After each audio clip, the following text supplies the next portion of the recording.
Thank you. Thank you, Mr. Chairman. Thank you to the Office of the High Representative for the LDCs, to the IDLO, and to the Italian government for their support of this really quite extraordinary program. I've been doing international arbitration involving states and state entities for 30 years.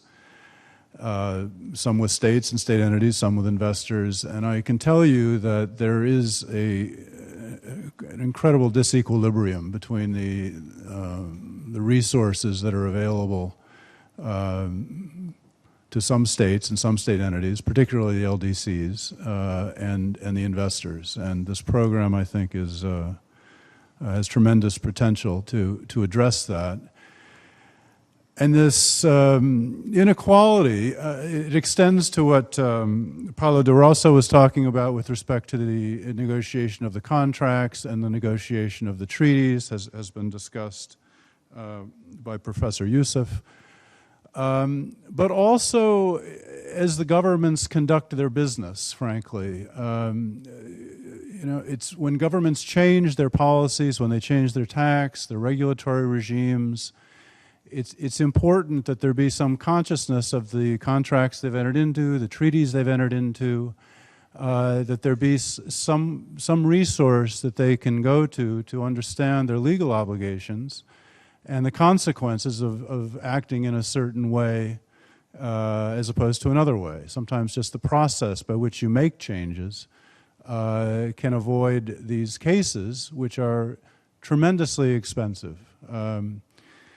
In the paper that I have to say Kabir principally wrote, there's a chart of some 80 investment treaty cases against LDCs, that most of which are still pending. The average cost to a state to defend itself in one of these cases is about $4 million US.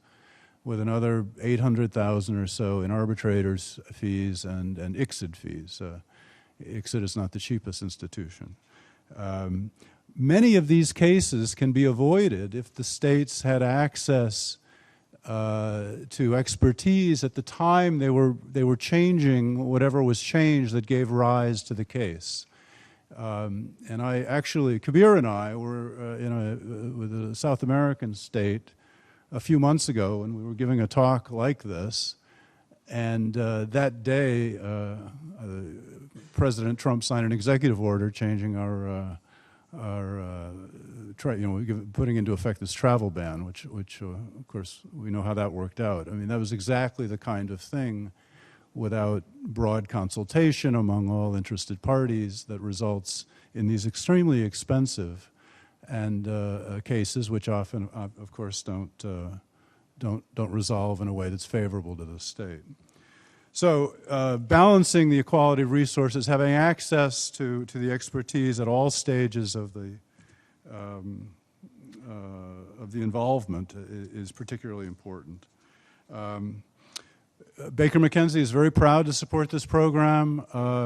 We have a very broad social responsibility pro bono program. We're involved in many activities, but I don't think there's anything that we're doing globally that is potentially as important as supporting this program with the LDCs. Access to justice is at the heart of any effective rule of law. In my view, our entire system of investment treaties is not sustainable unless there's better access to high-quality expertise by all participants. We certainly take Judge Youssef's point that it's not the ultimate strategy to borrow someone else's legs, but we're happy to loan them for as long as they're of use. So we're very proud to be involved with this.